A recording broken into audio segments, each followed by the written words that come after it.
envoyé pour nous parler des métiers du numérique, de l'accompagnement, comment choisir votre futur métier, comment vous serez accompagné gratuitement. J'espère qu'il me le confirmera tout à l'heure. Je voudrais donc qu'on applaudisse très très fort pour accueillir M. Prudès Dossou, s'il vous plaît.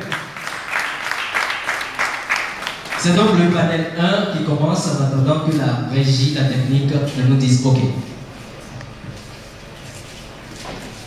Bonjour tout le monde. Je suis à Porto-Novo, je ne peux pas commencer ma présentation sans dire non, Mitéa.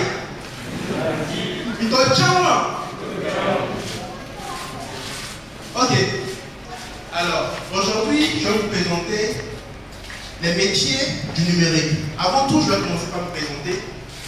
Je m'appelle Prudence Dossou et je suis ingénieur logiciel.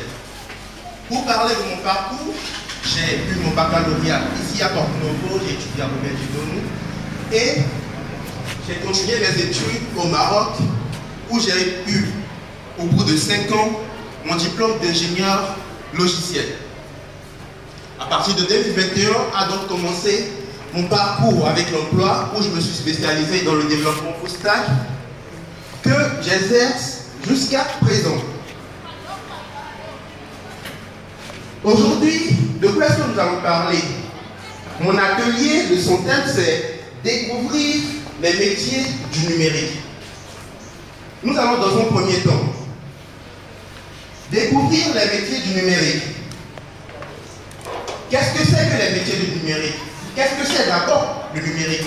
Quels sont les différents métiers que compose le numérique? Comment est-ce que 10 000 codeurs nous accompagnent dans les métiers du numérique?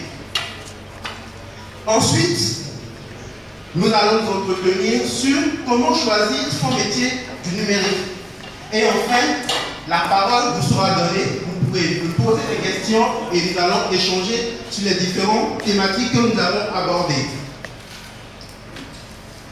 Alors, nous avons parlé des... On a introduit, le modérateur a introduit un peu le sujet. Il vous a demandé quels sont les différents métiers du numérique que vous connaissez. Mais avant de parler des différents métiers du numérique que nous connaissons, je voudrais déjà savoir si parmi vous, il y a des gens qui connaissent ce que c'est déjà que le numérique. Oui, monsieur? Qu'est-ce que c'est que le numérique? Vous pouvez vous lever, vous présenter et donner votre réponse, s'il vous plaît. Je ne sais pas s'il y a un micro. Oui. Traiter les différentes informations et les transmettre. Donc, stocker, traiter les informations et les transmettre. Avant de rentrer dans le vif du sujet, je vais faire une petite mise en contexte.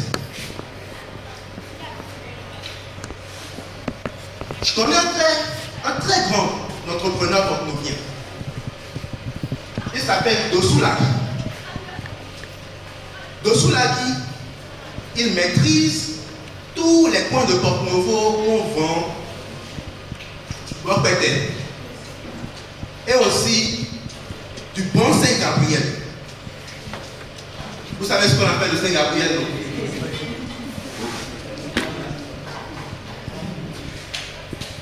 Alors, étant un fait connaisseur, tous ses amis qui viennent de l'Europe, des États-Unis, de l'Italie, etc., lui demandent: hey, Dossou Laki, je viens chez toi demain, je viens à Porto-Novo. Quels sont les coins que tu peux me conseiller? Étant tellement sollicité, Dossou Laki décide de monter un projet.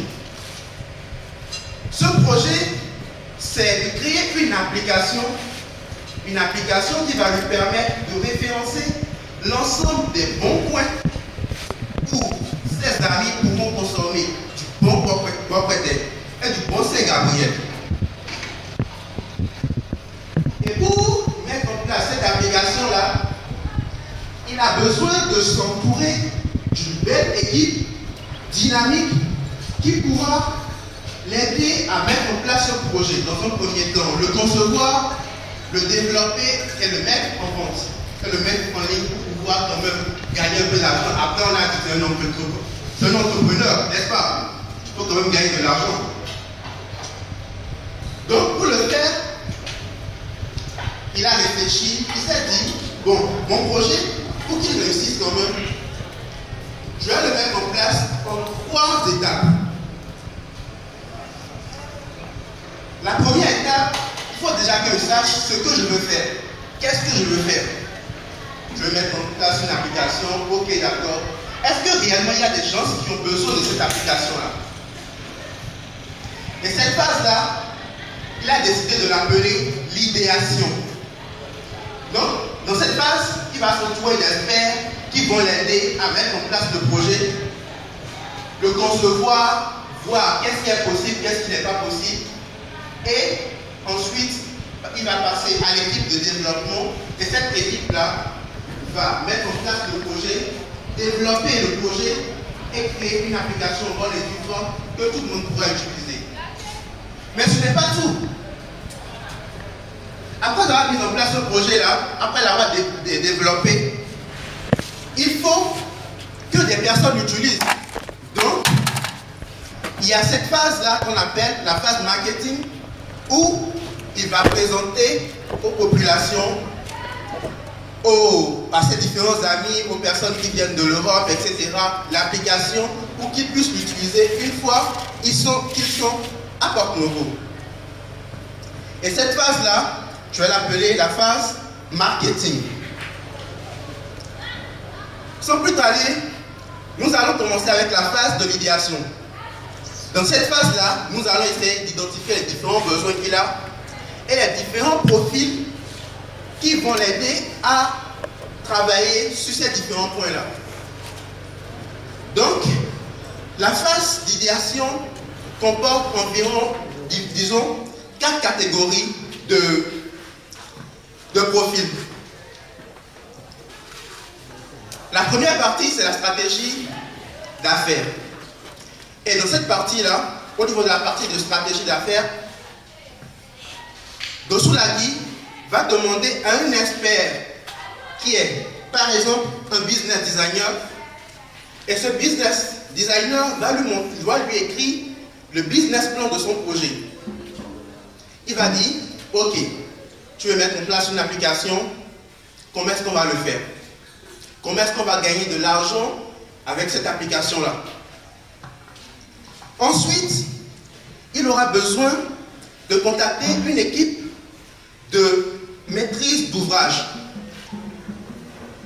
La maîtrise d'ouvrage va récupérer le business plan, le cahier de charge de l'application, va identifier les différents besoins que les utilisateurs auront, comme par exemple, ils se diront,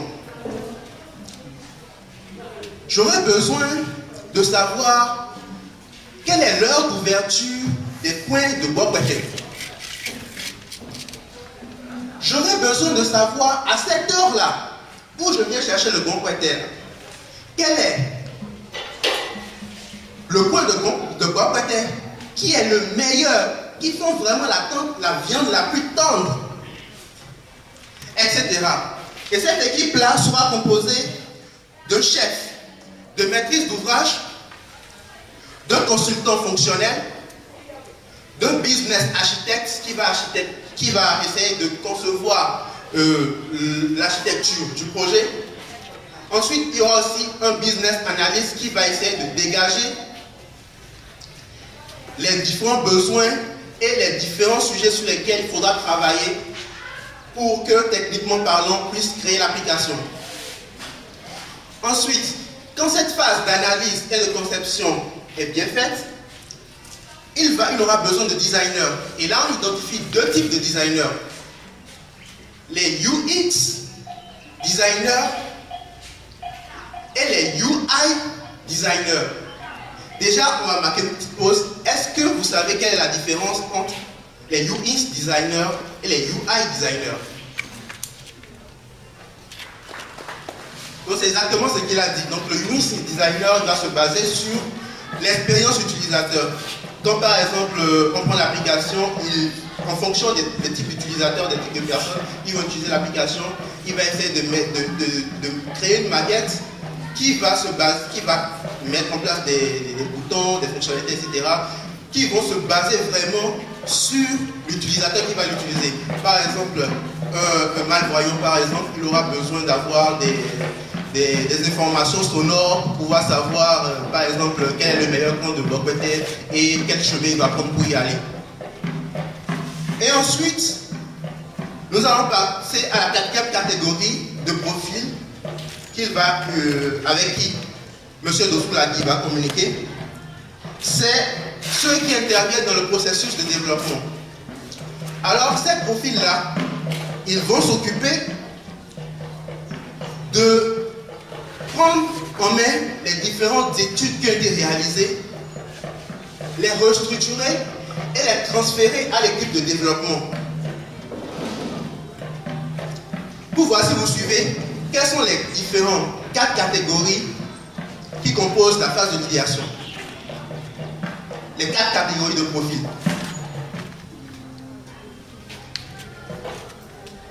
1, je vais vous aider. Stratégie. Stratégie. Bravo. 2e, maîtrise. 3e. Bravo. Et 4e. 4e. Processus de développement. Super, on applaudit pour lui. Ensuite, nous allons passer à la 2e phase du projet. La 2e phase du projet, c'était quoi déjà? La technique. Technique ou développement.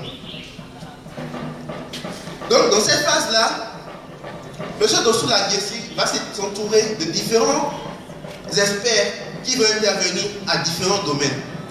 Ici, nous allons compter 7 catégories de profils. Nous aurons dans un premier temps les experts du cloud.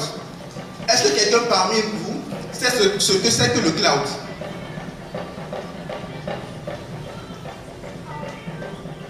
Personne? D'accord, c'est pas grave. Le cloud, c'est une infrastructure qui a été mise en place et qui fournit différents services. Des services qui vous permettent de créer des applications déjà, de stocker de la donnée, de faire de la gestion de la sécurité également, et plein d'autres sujets. Et à ce niveau-là, interviennent des experts comme les développeurs cloud, les SysOps, les FinOps, les SecOps, que ce sont les opérationnels. Et nous avons également le chef de projet qui intervient à ce niveau-là. Ensuite, la 2e catégorie, c'est la catégorie des données. Puisque l'application de Dosoulagui va traiter différents types de données, il faut quand même des experts pour structurer les différentes données qui seront traitées par cette application-là. Et ces données-là seront traitées, déjà créées, imaginées, conçues par un data analyst, data architecte, data scientist et data engineer. Est-ce qu'il y a parmi vous quelqu'un qui peut me donner la différence entre le data engineer et le data scientist?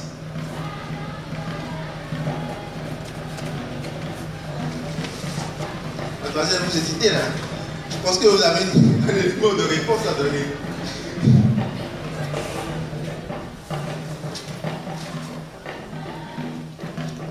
Le data engineer s'occupe de configurer, de créer, de mettre en place l'environnement qui va permettre de collecter de l'information, de traiter, de stocker, etc. Mais le data scientist, lui, il va récupérer ces données-là et essayer d'y extraire de l'intelligence. Donc, ces données-là sont là de façon brute. Par exemple, on dit 2 pieds. Ça veut dire quoi 2 pieds? Ça veut rien dire. Mais si on dit une personne a 2 pieds, Ça, c'est une information qu'on tire de 2 pieds. Ou carrément, on peut dire, 2 pieds, c'est le moyen de locomotion de l'homme. N'est-ce pas? Le tréponce. Donc ça, c'est pour la partie de la data. Ensuite, nous allons passer à la catégorie de la sécurité. Imaginez, vous avez une application. Et demain, on vous apprend que cette application-là, vous avez, pour vous inscrire, vous avez certainement dû vous renseigner votre nom, prénom, votre adresse mail, etc. Et on vous annonce que ces informations-là, il y a un circuit de gaiement derrière là, qui a piraté cette application et qui a récupéré toutes ces informations-là. Qu'est-ce que vous allez dire?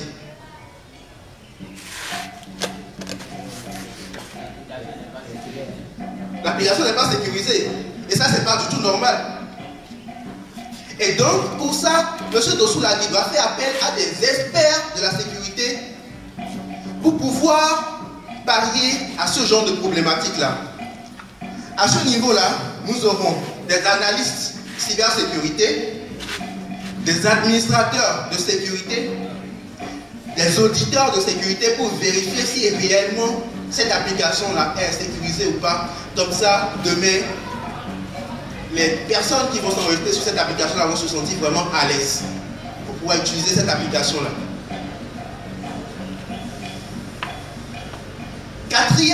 Quatrième catégorie de profil. Nous avons ceux qui interviennent dans la conception et l'architecture. On retient bien architecture et conception. Et dans les conceptions, dans cette phase-là, les experts qui vont intervenir interviendront à un niveau un peu plus bas, c'est-à-dire qui sont beaucoup plus proches de la solution. Et pour chaque module qui composeront cette application, ils diront comment est-ce que les différents modules communiqueront entre eux, qu'est-ce qu'ils feront, quelle architecture il faudra utiliser pour que l'utilisation soit optimale, soit sécurisée également et soit fluide. Pour voir si vous suivez, on est déjà à combien de catégories pour la phase technique? 4. Très bien, vous êtes là. Plutôt fin. Ensuite, avant que les utilisateurs finaux utilisent l'application là, il faut bien pouvoir la tester. Il faut qu'il y ait des experts qui puissent prendre l'application là, se mettre à la place de l'utilisateur final et dire, ok, je m'authentifie. Est-ce que quand je rentre mon mot de passe et que je rentre mon email, est-ce que j'ai accès correctement à l'application? Est-ce que quand je range, je renseigne, je lance ma recherche et je dis, je suis présentement à Jara, est-ce qu'il arrive à me trouver tous les bons points où on vend du bois peut-être qui sont autour de moi? Donc ça, dans cette catégorie-là, nous avons essentiellement les testeurs. Ensuite, on passe à la phase de développement. La catégorie développement. Dans la partie développement même, ce sont les experts eux-mêmes qui vont développer l'application. Qui vont coder. Vous voyez les geeks là, qu'on voit dans les films, qui s'assiedent dans l'ombre et qui développent, ils voient des lignes et puis ça impressionne tout le monde là. Voilà. C'est eux qui interviennent à cette phase-là. Et on a plusieurs types de développeurs en fonction de la solution qu'on veut développer. Donc, on a les développeurs no-code. Est-ce que vous avez entendu parler de no-code? Le no-code, c'est les développeurs, je ne vais pas dire les plus paresseux, mais ceux qui veulent aller le plus vite. Les développeurs no-code, eux, ils ne codent pas à du tech comme les autres. Ils vont utiliser des solutions qui vont leur permettre de faire du drag and drop, de récupérer des modules, de les intégrer, de les agencer pour avoir au final une application fonctionnelle. Ensuite, nous avons les développeurs front-end. Les développeurs front-end sont ceux-là qui développent l'interface que vous voyez. Donc, que ce soit sur un ordinateur, que ce soit sur un mobile, etc., eux, ils vont s'occuper de développer le front-end que vous allez voir pour que les utilisateurs finaux puissent interagir de façon plus simple avec l'application, avec le système. Ensuite, nous avons les développeurs back-end. Les développeurs back-end, ils n'ont rien à foutre de vous qui voulez cliquer sur le bouton, etc. Eux, ils sont derrière, ils prennent la base de données et ils s'occupent des différents traitements qui seront réalisés lorsque vous, les utilisateurs, vous allez, par exemple, cliquer sur authentification. Le front-end va envoyer les informations vers le back-end. Le back-end va les traiter, l'enregistrer dans la base de données. Et à chaque fois que vous allez vous authentifier, le back-end vérifiera si cette personne-là qui s'est authentifiée, est-ce que c'est réellement la personne qui s'était enregistrée auparavant? Et est-ce qu'elle a réellement accès à cette application-là qu'on est en train de développer? Ensuite, nous avons les développeurs full stack. Les développeurs full stack, ils ont dit, eux là, ils font tout. Ils sont front-end et ils sont également back-end. Ensuite, nous avons les développeurs mobiles. Les développeurs mobiles, ils ont dit que l'ordinateur là, je m'en fous de ça.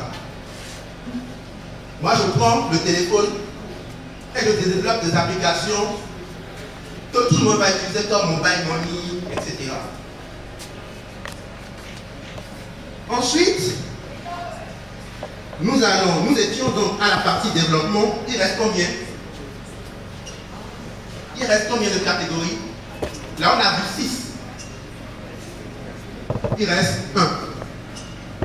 Donc, ça, c'est la partie administration. La partie administration, c'est un peu comme nos autorités qui sont à la mairie là. Ils vérifient si tous les systèmes sont opérationnels.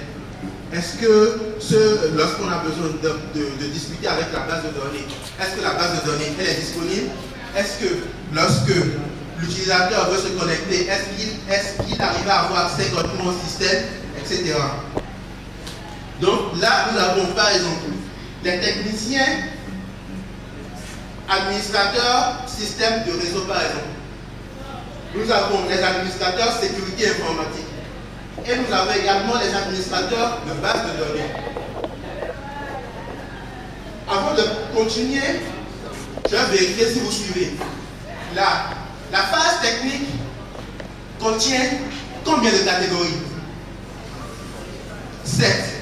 La première. La deuxième. Dites ça fort. Bravo. La troisième. La quatrième. Et architecture. Vous suivez. La cinquième. La sixième. Et la dernière. Mythophène. Applaudissez pour vous déjà. Ensuite, nous allons aborder la dernière phase du projet. C'était quoi déjà? Marketing. Dans la partie marketing, là nous avons des experts qui vont se charger de ramener des clients.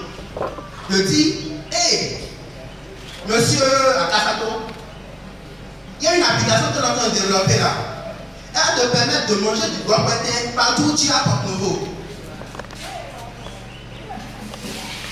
Et les différentes catégories, ici nous allons compter également 4 catégories, comme la première phase de profil qui vont intervenir dans cette partie-là. Nous avons les community managers, nous avons déjà dans la première partie la gestion de la communauté. Quand on parle de gestion de communauté, vous savez que quand il y a des utilisateurs qui utilisent une application, ils font en quelque sorte une communauté parce qu'ils partagent ensemble cette application, ils ont cette application en commun. Donc, il faut des experts qui vont les tenir en haleine, qui vont les avertir de chaque nouveauté, qui vont leur dire, ah, le tarif auquel vous payez avant, là, ce tarif-là a augmenté. Il y aura des gens qui seront fâchés, il y aura experts-là qui vont les caler pour dire, vous savez, on veut aller loin, donc il faut plus d'argent. Donc ces experts-là, nous avons le community manager qui interagit directement avec les différents utilisateurs de l'application qui forment la communauté. Et nous avons également le social media manager qui, lui, il est là, il regarde un peu les différentes données, les interactions qui se font sur les différents réseaux sociaux et dit, voilà, à tel niveau, là, il y a quelque chose qui se passe mal, etc. à avertir pour qu'on puisse réadapter la stratégie de communication de l'entreprise. Ensuite, nous avons la deuxième catégorie qui est celle de la gestion du contenu. Donc, dans la gestion du contenu, nous avons des experts qui vont maintenant écrire des posts. Eux, ils vont vraiment écrire des posts que les autres vont publier sur la plateforme, ils vont les écrire. Donc, nous avons ici les content managers, nous avons les rédacteurs du web qui interviennent dans cette partie.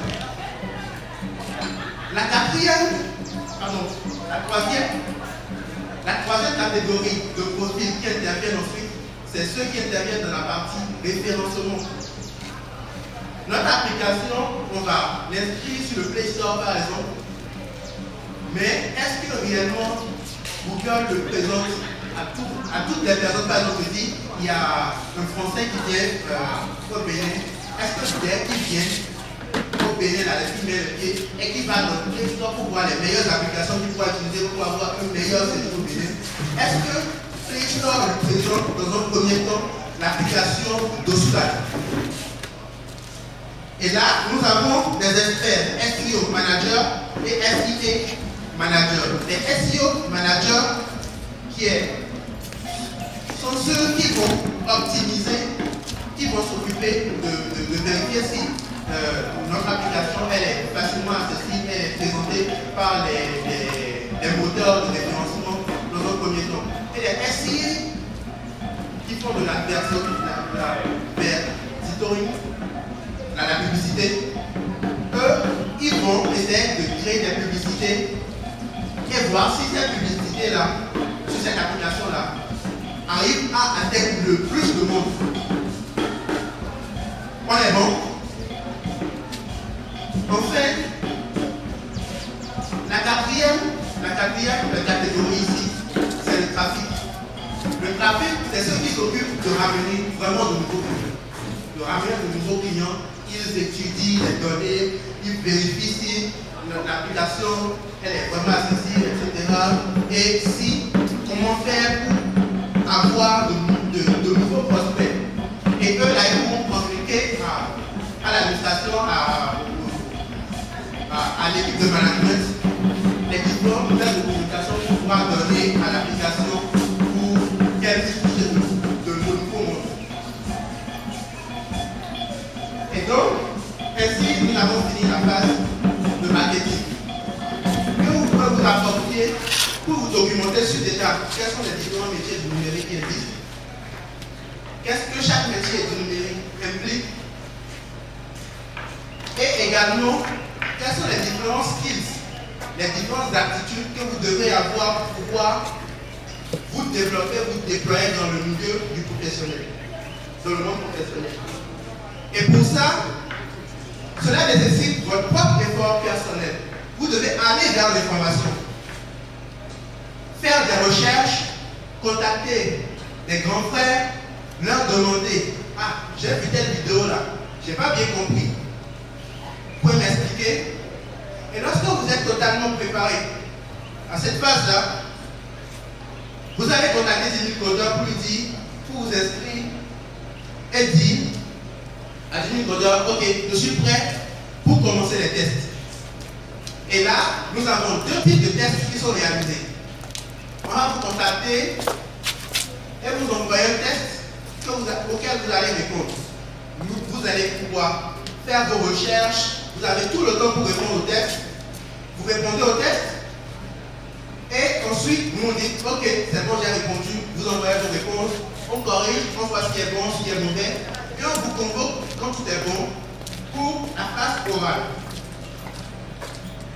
Avant ça, vous avez tout le temps de vous documenter et répondre aux différentes questions avec des documents. Dans la phase orale, vous allez vous entretenir avec un expert comme moi. Je vais essayer de revoir avec vous les différents sujets que vous avez eu à étudier. Ensuite, nous allons nous concentrer sur la partie développement personnel. Le développement personnel, la partie développement personnel, je vais essayer de savoir ce que vous voulez réellement vous. Pourquoi est-ce que vous avez choisi 10 000 codeurs? Quels sont vos projets pour à court, moyen et long terme? Et ensuite, on vous accompagne déjà, lorsque tout ça c'est réussi, vous décrochez comme ça votre passeport numérique.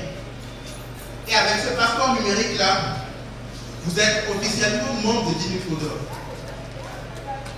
Ensuite, à la deuxième étape, 10 000 codeurs vous forment sans que vous ayez à dépenser un franc. 10 000 codeurs vous forment au métier de numérique. Et la troisième étape, pas que ça, ils vous forment également sur le développement personnel. On essaie de vous construire une image, etc. On vous accompagne pour que vous ayez une meilleure version de vous-même. Ensuite, la troisième étape, c'est celle où on accroît votre visibilité sur le marché de l'emploi. On essaie de vous positionner un peu sur des emplois pour que vous puissiez vous épanouir davantage. Et ça, c'est la stratégie à 3 étapes que 10 000 codeurs a mis en place pour pouvoir accompagner la jeunesse africaine dans les métiers du numérique. Est-ce que ça vous plaît? Est-ce que ça vous plaît? Je ne vous entends pas suffisamment. Est-ce que vous êtes prêts à vous inscrire à 10 000 codeurs pour qu'on puisse vous accompagner et vous aider à vous accomplir vous-même?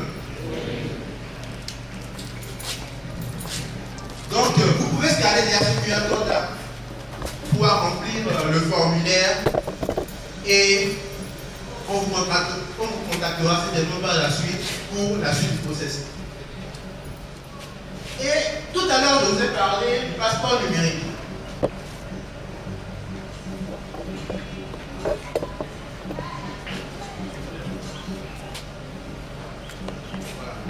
Quels sont les avantages d'avoir le passeport numérique? Déjà, nous avons dans un premier temps la visibilité. Je pense que vous avez déjà vu, en scrollant vos réseaux sociaux, des postes d'ambassadeurs de 10 000 codeurs, n'est-ce pas? Est-ce que vous sentez quand même une certaine expertise, un certain professionnalisme dans leur façon de communiquer? Tout ça, ce sont des skills que ces ambassadeurs-là avaient peut-être ou qu'ils ont appris à 10 000 codeurs. Ensuite, en faisant ces postes-là, cela vous a permis de les connaître. Donc, si vous adhérez à 10 000 codeurs et que vous suivez les différentes formations et vous vous construisez davantage, vous serez également davantage visible sur les différents réseaux sociaux. Ensuite, nous avons le réseau. Le réseau, c'est comme vous, en tant que professionnel, vous avez besoin d'un professionnel. Beaucoup peut-être une rencontre comme celle-ci, vous communiquez, vous allez vers ce professionnel, vous dites, ah, voici ce que je fais, voilà ce que je fais. On peut s'associer pour pouvoir réaliser quelque chose. Et ça, c'est la force du réseau, top 10 000 codeurs. Ensuite, nous avons la formation dont on a parlé également. Nos 10 000 codeurs est en partenariat avec plusieurs entreprises ou structures qui vous offrent des formations. Nous avons par exemple Obgis, Simplon, etc. qui vous donnent des formations qualifiantes et de grande valeur. Nous avons le branding également. À travers le branding, on essaie d'améliorer votre image, de vous rendre beaucoup plus professionnel, beaucoup plus accessible et beaucoup plus visible pour les entreprises et pour toutes les personnes qui souhaiteraient collaborer avec nous. Et ensuite, nous avons l'emploi. Maintenant, nous avons essayé de voir, nous tirons tout doucement à la fin de notre atelier, de notre atelier. Est-ce qu'il y a parmi vous des gens qui ont des questions?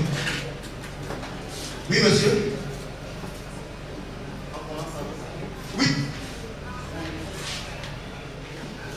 Alors, merci pour votre présentation. Ma première préoccupation, c'est ce que dit le code du numérique par rapport au métier du numérique. Pourquoi? Dans les prisons, il n'y a pas que les cybercriminels. Il y a des développeurs qui sont dans les prisons. Parce qu'aujourd'hui, si l'OCAC arrête un cybercriminel, il arrête également celui qui vient développer le logiciel. Voilà un danger. Quand on va se former dans ce secteur et qu'on ne prend pas les gages qu'il faut, on s'expose et on pourra se retrouver en prison. L'autre chose, nous avons tous le portable, le code numérique.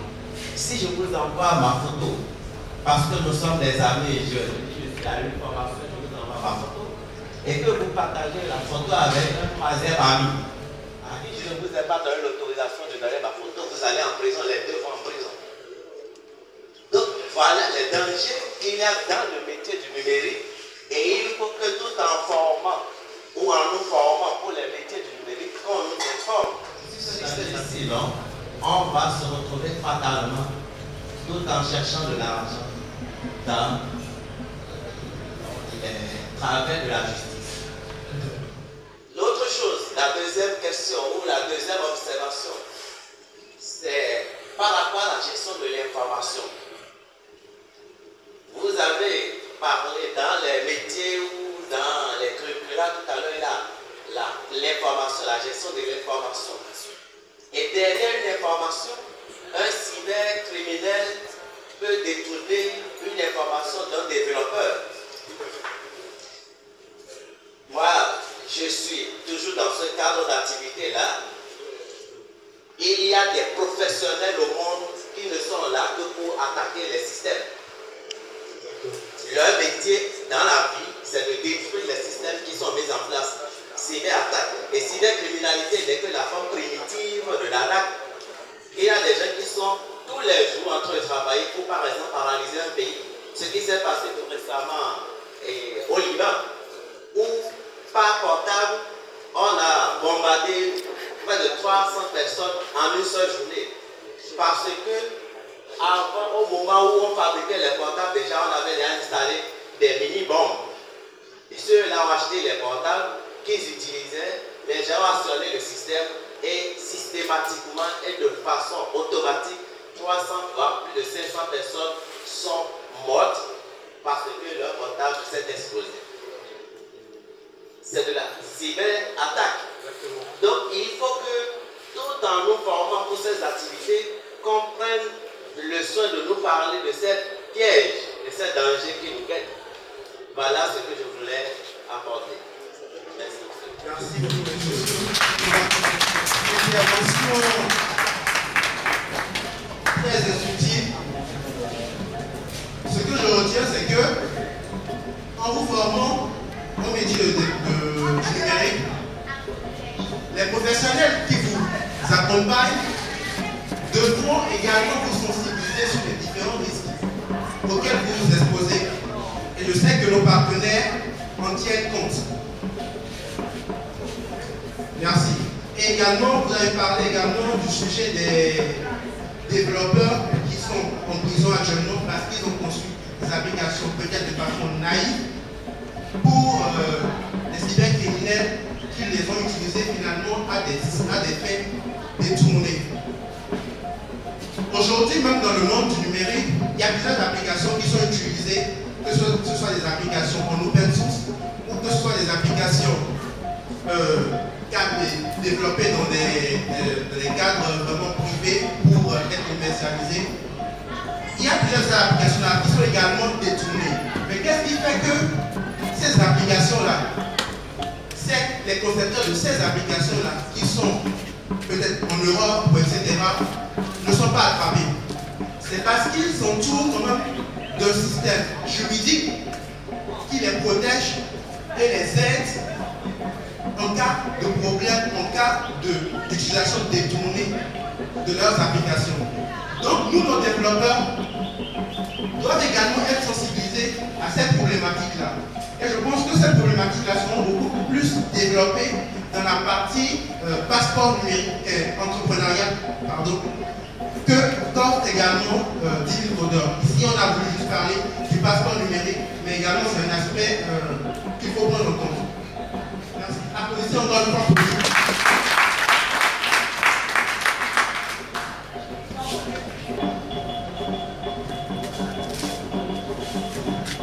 Est-ce que vous avez des questions? Donc ça veut dire que vous avez tout compris, hein?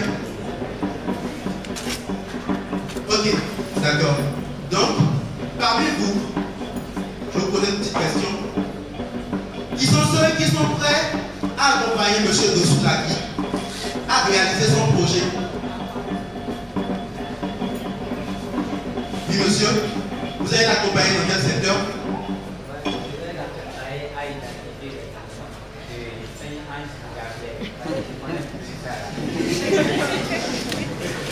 Exactement, ça sera pertinent pour lui. Quelqu'un d'autre? Oui, monsieur? Technique? Quel métier exactement? Data. Super. Applaudissez pour lui. Applaudissez pour lui aussi. Je ne sais pas s'il y a encore d'autres questions. S'il n'y a pas de questions, je crois que nous allons conclure. Les métiers du numérique sont vraiment divers et variés. Il y en a beaucoup parce qu'aujourd'hui, l'Afrique, elle a été en marge des différentes évolutions de notre société jusqu'à présent. Et cette évolution-là, il ne faudrait pas qu'on la rate. Nous avons besoin de professionnels qui sortiront parmi vous, qui créeront de grandes choses en tenant compte de leur environnement pour un meilleur développement de l'Afrique. Merci. Merci à M. Prudence Dessous. Est-ce qu'on peut applaudir très fort? Alors, je tiens vraiment à le remercier personnellement et particulièrement parce que jeune, il est jeune, nous sommes, il a partagé avec nous tout ceci. Et je suis très sûr qu'après cette journée, beaucoup vont enclencher le processus. Le souhait, c'est que tout le monde puisse enclencher ce processus pour que l'Afrique soit le poumon de l'industrie mondiale du numérique. Nous allons accompagner M. Prudence Dessous avec des ovations, s'il vous plaît. Alors, nous remercions tous ceux qui ont posé des questions, qui ont fait des suggestions, des apports. Vous pouvez être sûr que nous les avons très bien notés.